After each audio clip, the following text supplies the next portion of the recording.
사도행전 강의 26번째 시간입니다. 믿음의 발걸음을 내딛자라는 제목을 가지고 피차 은혜 나누는 시간 가지도록 하겠습니다. 우리가 세상을 살아가다 보면 어찌할 수 없는 일들이 자주 발생합니다.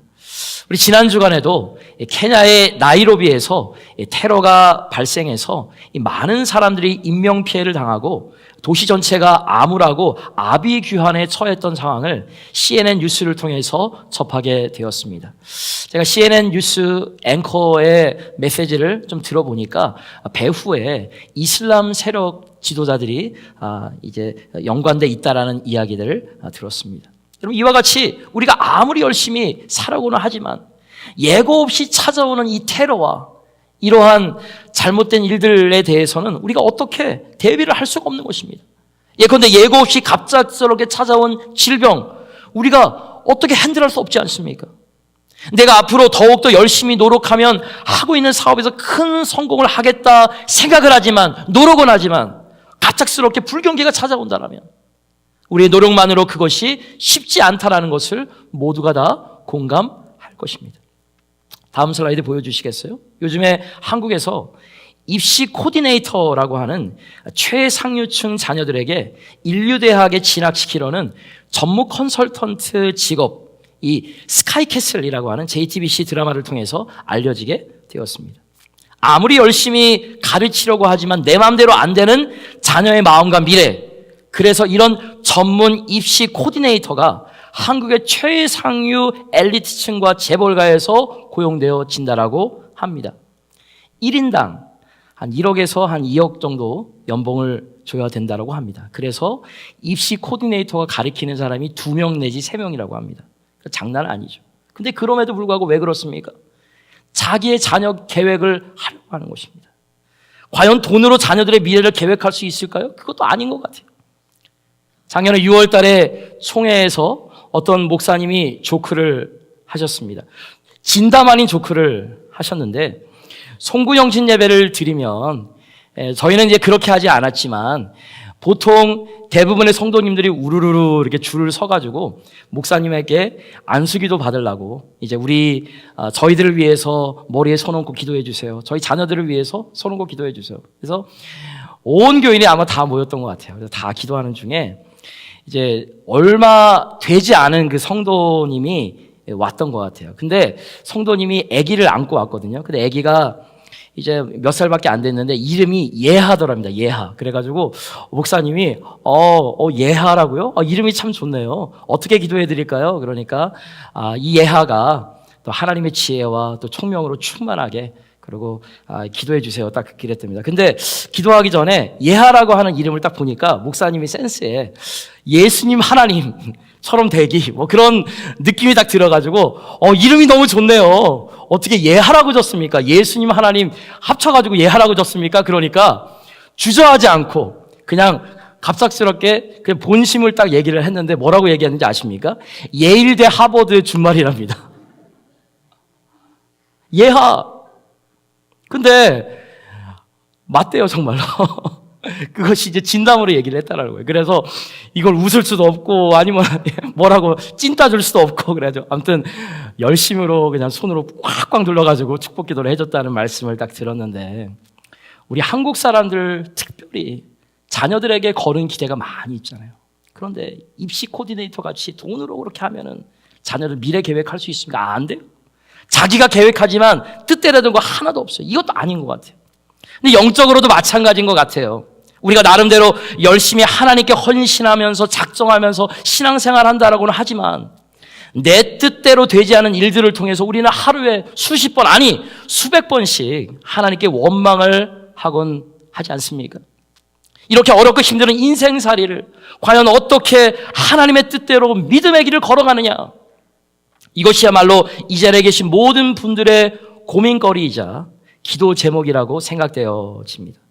자, 오늘 본문은 사도 바울이 1차 전도 여행을 마무리하면서 바나바와 함께 자신들이 전도했던 지역을 다시 방문해서 그곳에 세워진 교회들을 격려하고 있는 장면입니다. 마치 수험생이 시험 문제를 다 푼 다음에 답안지를 한 번 더 꼼꼼하게 체크하듯이 자신들이 세웠던 아직도 미성숙한 어린아이 같은 교회들을 사랑으로 돌본 것입니다. 저는 초두에 제가 여러분들에게 제기한 우리 앞에 수많이 도사리고 있는 갑작스럽게 찾아오는 역경과 어려움과 환난 속에서 우리가 믿음의 발걸음을 어떻게 가는 것인가, 이 바울과 이 바나바의 행적을 살펴보면서 알아보면서 우리가 영적인 교훈을 얻고자 하는데요. 첫 번째로 우리가 믿음의 발걸음을 가기 위해서 필요한 것은 무엇인가? 크게 따라해 보시기 바랍니다. 영적인 용기를 갖자. 우리가 사도행전을 살펴보면서 매번 느끼실 테지만 바울은 이 복음을 증거하면서 끊임없는 대적과 핍박을 당하게 됩니다. 특별히 오늘 본문 19절 말씀을 보시면 유대인들은요, 바울과 바나바의 사역을 방해하기 위해서 이 비시디아 안디옥과 이제 이고니온에서 내려와서 이 루스드라 사람들의 선동하게 이르렀습니다. 유대인들이 안디옥과 이고니온에 와서 무리를 충동하는 이 말이 이 얘기인 것입니다. 사실 다른 사람들의 마음에 독을 심어주고 이 거짓으로 선동하는 것도 굉장히 나쁜 것이지만 그보다 더 큰 일을 자행하고 있어요. 후반절에 보니까 뭐라고 나와 있습니까? 그들이 돌로 바울을 쳐서 죽은 줄로 알고 시외로 끌어내친다. 이들이 바울을 돌로 쳤다라는 것 아니겠습니까? 근데 얼마나 많이 돌로 쳤는지 바울이 죽은 줄로 알고 시외로 끌어내쳤다고 얘기하고 있습니다. 참으로 비참하고 수많은 고통을 받았던 것이 분명하죠. 아마도 지금 바울이 쳐서 죽은 줄로 알았던 걸 보니까 아마 바울이 기절을 한 것이 아닌가 생각되어져요. 바울이 살아있었더라면 계속적으로 돌을 가지고 쳤겠죠. 그럼에도 불구하고 하나님의 은혜로 바울은 다시 일어난 것을 성경은 증언해주고 있습니다. 여러분 20절 말씀 보세요. 20절 말씀 초반절에 보니까 제자들이 둘러섰을 때 바울이 일어났다 그러잖아요. 하나님이 이 바울의 생명을 지켜주시는 거예요. 그런데 바울의 위대한 점이 여기서 증명되어집니다. 이 사람의 마음이라는 것이 그렇지 않아요? 한번 어려운 일을 당하거나 상처를 딱 당하게 되면 똑같은 일이나 아니 비슷한 상황이라도 피하려고 애쓰는 것이 다반사인데 사도 바울의 모습을 다시 한번 보시기 바랍니다. 20절 후반절 그 성에 들어갔다가 이튿날 바나바와 함께 더베로 가서 다음날 바울과 바나바는 더베로 가서 그곳에서 역시 예수 그리스도의 복음을 계속해서 전했다고 말씀하고 있습니다. 또한 21절 말씀 또 보세요. 21절 말씀 보니까 복음을 그 성에서 전하여 많은 사람을 제자로 삼고 루스드라와 이고니온과 안디옥으로 돌아갔다. 멈추지 않고 계속적으로 루스드라 성과 이고니온 성과 안디옥 성으로 돌아갔다고 증언해주고 있습니다. 여러분 바울과 바나바의 모습을 주목하시기 바랍니다. 이들은 고통 가운데서 전혀 자신의 몸을 아끼지 않았어요. 그리고서 22절 말씀 다시 한번 보세요. 바울과 바나바는 돌에 맞고 혹독하게 핍박받았던 루스드라와 이고니온과 안디옥으로 다시 돌아와서 제자들을 권명하고 위로하는 메시지가 여기에 있어요. 우리 다 같이 읽습니다. 시작. 제자들의 마음을 굳게 하여 이 믿음에 머물러 있으라 권하고 또 우리가 하나님의 나라에 들어가려면 많은 환난을 겪어야 할 것이라 하고. 근데 여기서 제자들의 마음을 굳게 했다고 그랬잖아요. 근데 굳게 하여 이 말씀이요 헬라어로 보면 에피스테리존테스라고 합니다. 이 에피스테리존테스라고 하는 것은요 더욱 강화하고 확실하게 영어로 했을 때 make sure 하는 것을 의미하는 것입니다. 이 단어가 오늘 본문에서 박해당하는 이 공동체들에게 신앙을 포기하지 않고 더욱더 믿음을 강화하고 굳게 하라는 의미로 쓰여진 단어입니다. 이 단어가 철도가 이제 날씨가 오늘같이 이제 춥다 보면은 선로가 조금 이렇게 삐뚤어지고 막 그렇잖아요. 휘어지잖아요. 그때 그런 것들을 굳게 잡아줄 때 에피스테리존테스라고 하는 단어를 그릭 단어로 쓴다라고 합니다. 여러분 이것을 생각해 보면요. 믿음은 단순한 지적 교리가 아니라는 것을 우리들에게 보여주는 것입니다. 모든 상황 속에서 저와 여러분들 모두가 취하여야 하는 태도이자 삶 자체라는 것이 바로 믿음이라는 것입니다. 오늘 보면 22절에 나온 것처럼 심지어 환난을 겪으면서도 예수님을 의지하면서 소망을 잃지 않는 법을 배워야 하는 이런 삶을 격려하는 것이 바로 마음을 굳세게 하여 이런 뜻입니다. 여러분 사탄이라고 하는 말의 뜻이 무슨 뜻인지 아시죠? 디아볼로스. 디아는 뭐뭐 중간에, 볼로스는 발로의 명사형입니다. 이제 뭐뭐를 던져라. 발로우가 뚜로웨이, 던지다, 버리다라는 거 하는 뜻이거든요. 중간 사이에 버려져서 중간 사이에 들어와서 두 사람을 이간시키는 거예요. 그래서 디아볼로스, 이것이 영어로 디몬이 된 것 아니겠습니까? 그죠? 그래서 이 사탄이가 하는 최고의 프라이어리티가 뭔지 아세요? 첫 번째로는 하나님과 우리 사이의 관계를 찢어놓는 것입니다. 그죠? 그래서 우리 마음속에 들어와서 믿음을 흔들어서 하나님에 대한 사랑과 은혜에 대한 메시지를 자꾸 의심하게 만드는 것입니다. 그리고 또한 중간 사이에 들어가서 이간시키는 것입니다. 성도와 성도 사이에 들어가서 이간시키고, 목사와 성도 사이에 들어가서 이간시키고, 그죠? 그리고 배우자와 배우자 사이에 가서 이간시키고, 그리고 부모와 자녀 사이에 들어가서 이간시키고, 그것이 바로 디아볼로스, 사탄의 뜻이에요. 그래서 에베소서 6장 후반절에 보면 사도 바울이 뭐라고 그러냐면, 그래서 이 악한 사탄 마귀를 경계하기 위해서 전신갑주를 취하라고 그러지 않습니까? 그죠? 사랑하는 성도 여러분, 아무리 어렵고 힘들어도 여러분들의 마음이 다른 곳으로 쏠리면 안 되는 것이에요. 제자들의 마음을 굳게 하여, 굳게 한다는 말은 바로 그런 뜻입니다. 우리가 다른 곳으로 마음이 쏠리잖아요. 그러면 사탄에게 지는 것이에요. 그럴수록 옳은 말씀처럼 에피스테리존테스, 마음을 굳게 하여 영적인 용기를 가지고 도리어 환난을 이겨내시길 주의 이름으로 축원합니다. 그럴 때 하나님께서 새 힘을 주시고 우리가 어떤 상황과 관계에서도 그 문제를 풀고 하나님의 사람으로서 새롭게 승리케 해주시는 하나님의 능력을 경험하게 해주실 줄 믿으시면 아멘 하시기 바랍니다.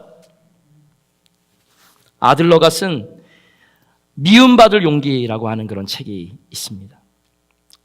우리가 무엇인가 상처를 받고 고통을 받고 그렇잖아요. 그럼 영어로는 포비아라고 그럽니다. 거기에 대한 그 인지가 딱 있어가지고 그런 상황에 오면 자꾸 거기에 대해서 이겨내지 못하는 포비아가 자꾸 생겨요. 공포심이 자꾸 생기는 것입니다. 근데 우리 상황 가운데서도 자기 존재 자체가, 자기의 가치가 자꾸 떨어지잖아요. 그러면 하나님께로 나아가기가 정말로 어려운 것이에요. 근데 믿음을 지키기 위해서는요, 때로는 자기의 자존감을 높이기 위해서는요, 이렇게 미움받을 용기도 필요한 것입니다. 나는 그렇게 생활하지 않았는데, 나는 나의 신앙은 이렇게 살아가지 않았는데, 그럼에도 불구하고 용기를 가지고 살아가는 것입니다. 하나님께서 우리들의 마음을 굳게 해주시면 우리 상황과 여건과 인간 관계에도 불구하고 그걸 뛰어넘어서 믿음의 용기를 가지고 나갈 수 있을 줄 믿습니다. 두 번째로 믿음의 발걸음을 가기 위해서 중요한 것은요, 크게 따라해 보시기 바랍니다. 믿음의 동역자와 함께 가자. 우리 인생의 여정이라고 하는 것은요, 혼자 갈 수가 없죠. 함께 가야 됩니다. 그런데 우리가 인생을 같이 갈 동역자는 그냥 단순한 동역자가 아니라 동일한 믿음을 가진 믿음의 동역자야 합니다. 이 사도 바울의 선교 여행을 공부해 보면 바울은 혼자 다니지 않았어요. 언제나 함께 가는 동역자가 있었습니다. 1차 선교 여행을 갈 때는요, 바나바와 함께 가지 않았습니까? 물론 이 마가 요한도 같이 갔지만 나중에 그는 중도 포기했기 때문에 대부분의 사역을 바울과 바나바가 주로 감당을 했었죠. 2차 선교 여행 때에는 바나바 대신에 실라가 함께 동행했습니다. 나중에는 이 사도행전을 저술한 누가도 이 선교팀에 같이 조인했죠. 그리고 우리가 잘 알고 있는 브리스길라와 아굴라 같은 사람들도 바울의 선교팀에 함께 조인을 했었습니다. 이와 같이 바울의 선교 여행은 혼자 이뤄낸 작품이 아니라 함께 만들어낸 작품인 것입니다. 그래서 오늘 본문 22절과 23절에 보시면 바울이 갈라디아에 있는 여러 도성을 다니면서 했었던 중요한 일 하나가 있습니다. 22절 말씀, 제자들의 마음을 굳게 하여, 제자들이라는 말이 나오고요. 그리고 23절 말씀 보니까 각 교회에서 장로들을 택했다 그랬습니다. 금식기도하며 그들이 믿는 주께 그들을 위탁했다고 했습니다. 자, 사도 바울은 선교를 다닐 때 복음의 씨앗만 뿌리고 지나간 것이 아니라 복음의 씨앗이 뿌려진 그곳에 사람들을 세웠어. 제자와 장로들을 세웠습니다. 이것이 너무나도 중요한 포인트 아닙니까? 복음의 씨앗만 뿌리고 지나가 버리면 그 복음의 씨앗이 자랄 수 없어요. 그런데 제자들을 양성하고 그 지역의 공동체를 만들어서 그 지역에 지속적으로 복음이 전파되고 증거되어질 수 있도록 사람들을 키워서 세운 것입니다. 그래서 고린도전서에도 이렇게 말씀했습니다. 고린도전서 3장 6절과 7절 말씀 우리 다 같이 있습니다. 시작. 나는 심었고 아볼로는 물을 주었으되 오직 하나님께서 자라나게 하셨노니 그런즉 심는 이나 물 주는 이는 아무것도 아니로되 오직 자라게 하시는 이는 하나님뿐이라. 즉 성장하게 하고 변화시키는 것은 누구입니까? 바로 하나님이라는 거예요. 그럼에도 불구하고 하나님은 누구를 통해서 일하십니까? 사람을 통해서 일하신대요. 심는 자를 통하여서, 물 주는 사람들을 통하여서 하나님의 교회를 세워가시고 하나님 나라를 만들어 가십니다. 여러분들이 이러한 하나님의 사람들 되시길 주의 이름으로 축원합니다. 이런 의미에서 우리가 하나님 안에서 사역을 감당하고 하나님의 뜻을 집행하기 위해서는 혼자 해서는 안 됩니다. 같이 할 수 있는 믿음의 동역자가 필요한 것이에요. 일반적으로 세상에서 파트너를 정할 때도 외적인 조건을 아주 중요하게 생각합니다. 집안이 어떠하냐, 학벌이 어떠하냐, 자라는 환경이 어떠하냐, 주로 이와 같은 조건을 중심으로 파트너를 결정하는 경우가 참 많이 있습니다. 물론 제가 이것을 부정하는 것은 아닙니다. 물론 이와 같은 외적인 조건도 필요하긴 하지만 하나님의 일을 할 때는 그것만으로는 안 돼요. 영적인 동질감이 있어야 되는 것이에요. 하나님의 말씀과 믿음 안에서 동일한 영성을 가진 영적인 자질을 갖춘 사람들이 모여 있을 때 그때 두 사람이 깨어지지 아니하고 함께 갈 수가 있는 것이고 하나님의 교회가 하나님의 사역이 더욱더 이제 큰 열매를 맺을 수가 있는 것입니다. 예컨대 요즘에 청년들이 결혼을 하지 않으려고 하는 양상이 많이 보입니다만 사실 이것도 가만히 보면 일반적으로 청년들이 결혼을 준비할 때 자기 마음에 100% 맞는 사람을 찾으려 하니까 대상이 없습니다. 그래서 결혼이 힘든 것이에요. 근데 제 생각에는 제가 결혼을 해서 살아보니까 그저 50% 정도 맞으면 괜찮은 것 같아요. 이거 할렐루야인 것 같아요. 60, 70% 맞으면요, 이건 절하고 다녀야 돼요, 이거는. 그저 50% 정도 맞으면 괜찮은 거죠. 어떻게 우리가 다 맞출 수 있겠습니까? 근데 여러분들 그거 아세요? 성경에 보면 둘이 한 몸을 이룬다 그러잖아요. 여러분 1 플러스 1은 2지 왜 1 플러스 1을 1로 하나님께서 하셨을까? 어떻게 두 사람이 만나서 하나가 될 수 있습니까? 이것이 성경의 원칙이잖아요. 그것은 2분의 1 더하기 2분의 1 그래서 1 즉 부족한 두 사람이 만나서 서로를 보완하면서 하나의 몸이 되라는 것입니다. 돕는 배필이 되라 그랬잖아요. 창세기 1장. 그게 에체르라고 하는 히브리어 단어인데 이건 돕는 배필. 여러분 배우자하고 많이 틀리죠. 그래서 많이 싸우죠. 근데 점점 하나가 돼가죠. 그 뜻이라는 것이에요. 아, 내가 저 사람의 절반을 담당해줘야 되는 거구나. 그래서 하나를 만든 거죠. 부부가 가장 기본적인 우리 사회생활의 단위 아니겠습니까? 하나님께서 부어주신 남자와 여자의. 근데 이것도 영적인 것으로 똑같아요. 담임 목사가 완벽합니까? 교회가 완벽합니까? 성도들이 다 완벽합니까? 목자들이 다 완벽합니까? 리더들이 다 완벽합니까? 완벽하지 않아요. 완벽한 교회가 없어요.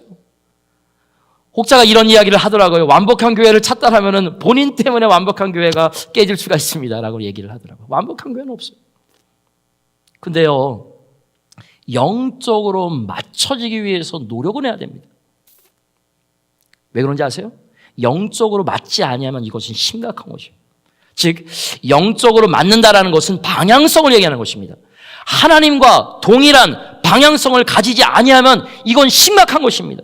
특별히 하나님의 교회에서 함께 동역을 하려고 할 때 가장 중요한 퀄리티가 영적인 퀄리티예요. 우리가 기도하자 그러면 같이 기도할 수 있어야 되죠. 선교할 수 있어요. 선교하자 그러면 같이 선교할 수 있어야죠. 우리 목장 모임 하자 그러면 같이 목장 모임 할 수 있어야죠. 하나님께서 부르신 것에 우리가 순종하자 그럴 때 같이 순종할 수 있어야죠. 독일한 마음의 뜻을 가지고 순종할 수 있을 때 하나님께서 그들을 통해서 그 교회를 통해서 그 사람을 통해서 하나님의 일을 행하기 시작하는 것입니다. 이런 면에서 여러분과 제가 하나님 안에서 정말 건강하고 어디를 가든지 열매를 맺는 삶을 살아가기 원한다면 함께 갈 수 있는 믿음의 동역자를 만나시길 주의 이름으로 축원합니다. 그 첫 번째로, 그리고 그러한 믿음의 사람이 되게 해달라고 하나님 앞에 기도하시기 바랍니다. 그 또한 여러분 믿음의 동역자를 달라고 여러분들 기도하시기 바랍니다.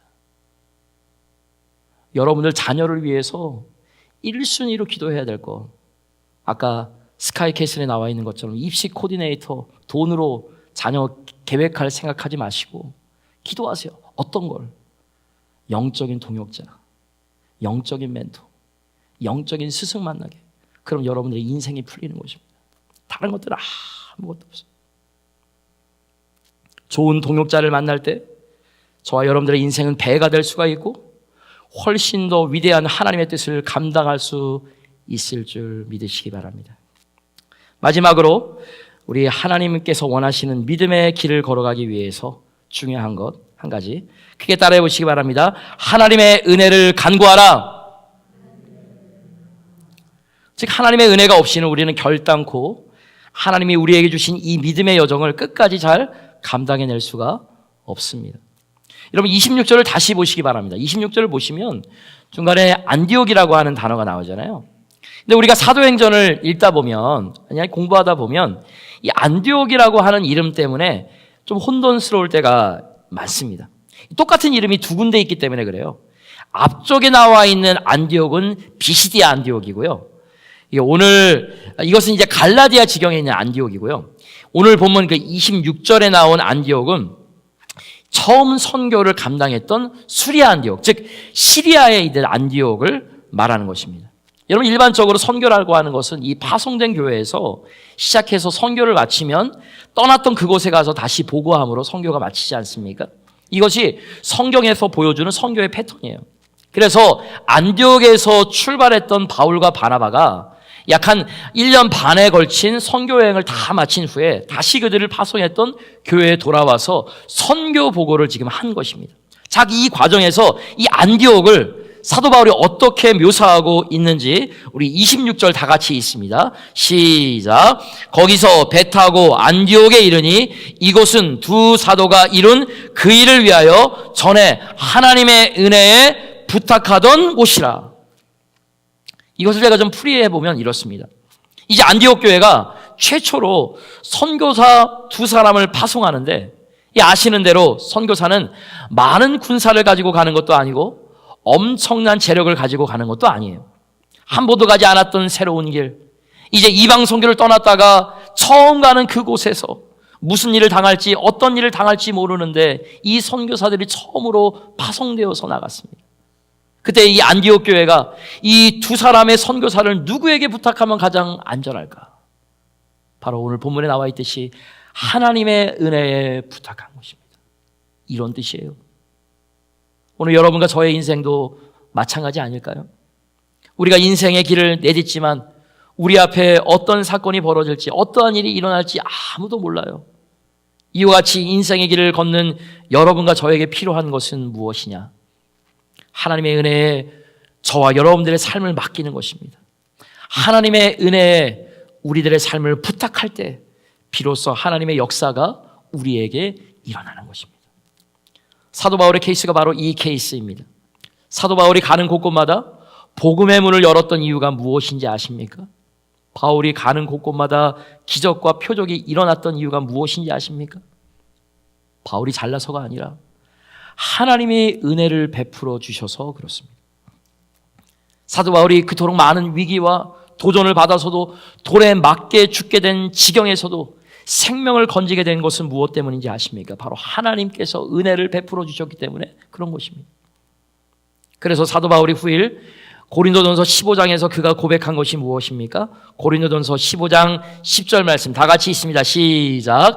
그러나 내가 나된 것은 하나님의 은혜로 된 것이라. 내게 주신 그의 은혜가 헛되지 아니하여 내가 모든 사도보다 더 많이 수고하였으나 내가 한 것이 아니요 오직 나와 함께 하신 하나님의 은혜로라. 사도 바울의 고백과 같이 내가 수고를 많이 해서도 아니고 오늘 내가 있게 된 것은 전적으로 하나님의 은혜 때문입니다. 오늘 우리에게 이러한 고백이 있을 때 우리들의 삶 자체가 하나님의 능력 가운데서 경이롭게 펼쳐질 수가 있을 것입니다. 오늘 수많은 사람들이 인생의 여정을 떠나면서 자기 힘으로, 자기 능력으로 개척을 하려고 합니다. 그러나 우리 인간은 모두가 다 한계가 있기 때문에 우리의 힘만으로 막혀있는 장애물을 다 통과해서 하나님 사이즈의 경이로운 일을 맺을 수가 없습니다. 그래서 우리에게 하나님의 은혜가 필요합니다. 파스칼은 그의 책 방세에서 인간은 하나님의 것으로만, 하나님으로만 채워줄 수 있는 공간이 있다라고 말씀을 했습니다. 파스칼이 참 위대한 말을 했었던 것 같아요.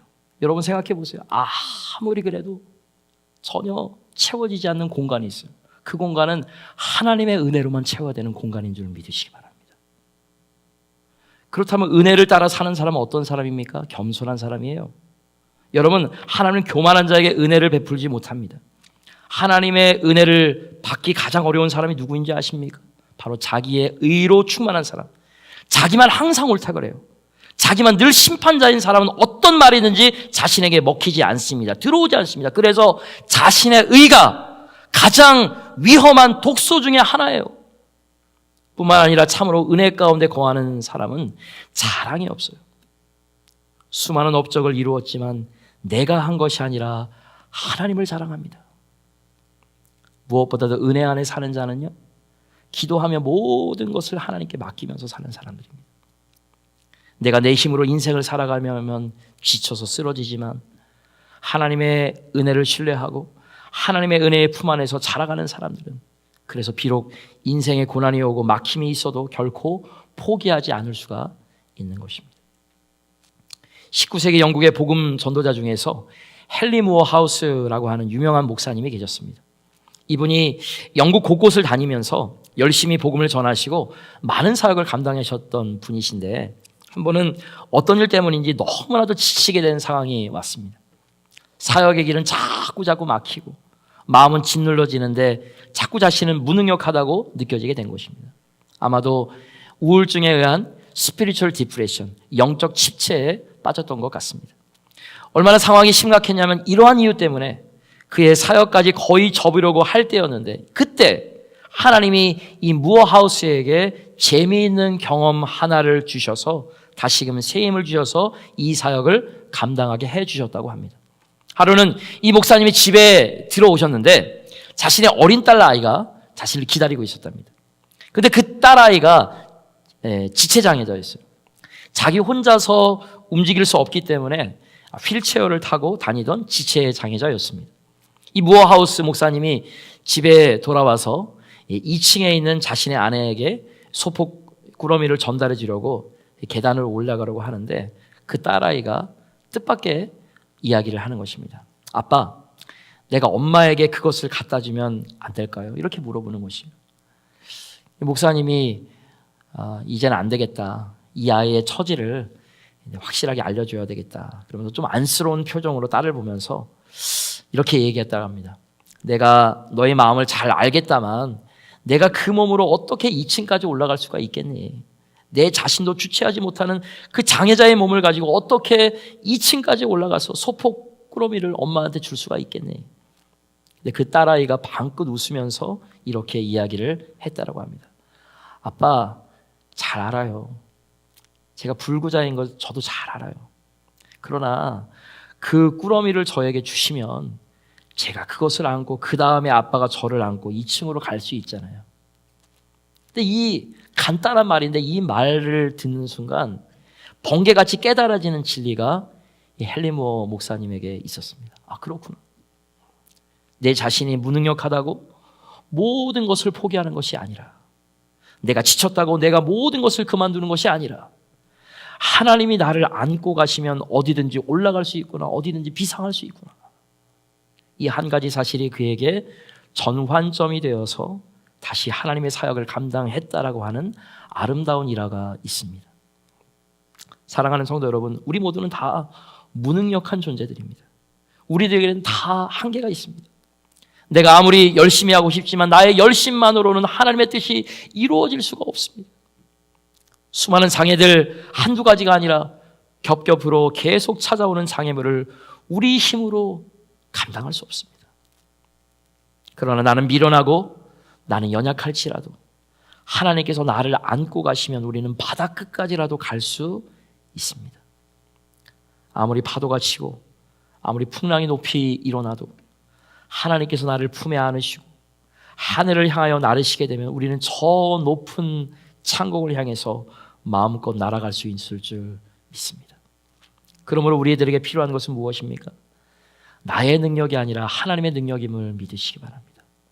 나의 지혜가 아니에요. 하나님의 전능하신 지혜예요. 나의 힘이 아니에요. 하나님의 능력의 팔을 붙잡을 때 하나님께서 나를 날게 해주십니다. 하나님께서 저와 여러분들을 정복자가 되게 해주실 것입니다. 그때 하나님이 하시는 놀라운 기적이 우리 삶 가운데 일어나게 해주실 것입니다. 이런 의미에서 우리 앞을 가로막는 장애물이 어떠한 것이라도, 나를 낙심하고 나에게 다가오는 어려움이 어떠한 것이라도 나를 부르시고 오늘 나에게 경이로운 삶을 주기로 약속하신 전능하신 하나님을 바라보고 믿음으로 다시 일어서시는 저와 여러분들 되시길 주의 이름으로 축복합니다. 그러할 때 하나님께서 저와 여러분들을 통해서 일하실 것입니다. 새 일을 행하실 것입니다. 새 일을 보여주실 것입니다.